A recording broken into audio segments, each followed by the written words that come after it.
whole reason I set up the studio was because I saw so many people during my time, putting on acoustic nights, come through the doors who are just great, and they haven't got any decent recordings, and I wanted to kind of change that. The most important thing for me while people are recording in the studio is that they enjoy the experience. It's studios and too many places just have this high pressure environment where you can't relax and you can't let the music come out of you in a way that you enjoy and that's natural. And so that's what I wanted to do with this place, was to make sure that it was a kind of haven for people. The thing that I like about Oscar Studio is that time is not important.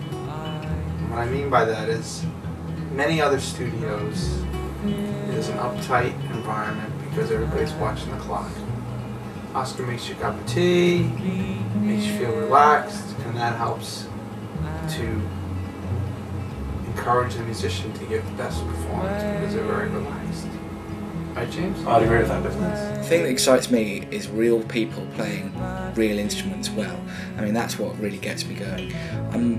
There is a place for all the kind of software sampling and all that kind of stuff that goes on, but it's just not what I'm into and it's not what I do. So that's what this place is designed for. It's meant for people who can play their instruments well and want a good sound out of it, and especially for the folkies, because that's what I specialise in. Acoustic guitar is what I do, and it's what I spend most of my time making sound great at the green note, and that's what I like to record. The emphasis is on the music, really, getting the best quality sound from the instruments and microphones. I think you get a very good sound. I think you get quite a true sound of each instrument. Years since I was 15, I've been playing in acoustic clubs, and I've grown up with that kind of music, so I know how it should sound. Plus I've been running acoustic nights the last couple of years around London, and I do the sound at this place, the Green Note, which is just one of the best places in London to play.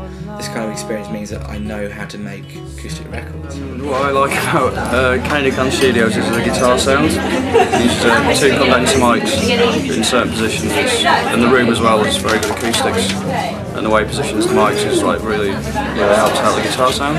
You can't just get it if you're recording at home because obviously sort of naturally soundproofed it anyway. I have recorded bands in here and I do get a good sound out of it. The only problem is I have neighbours, so I can't use the drums all day.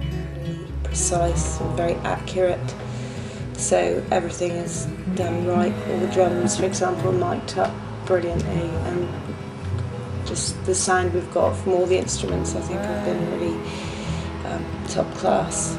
If people can't afford too much time in the studio, but they're on the cusp of finishing something, I'm quite happy to work on and do overtime and not charge, so long as you've got to be realistic about the time and you're not trying to do too much and take advantage, and that's great.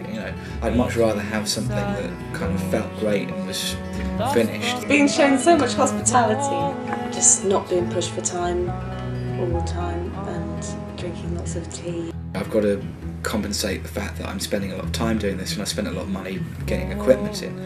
But the whole point is that I want to record people who can't afford Abbey Road yet but want a really decent sound, and that's what I get out of my place. I know how to do that. It's good coffee as well, actually, not the cheap stuff.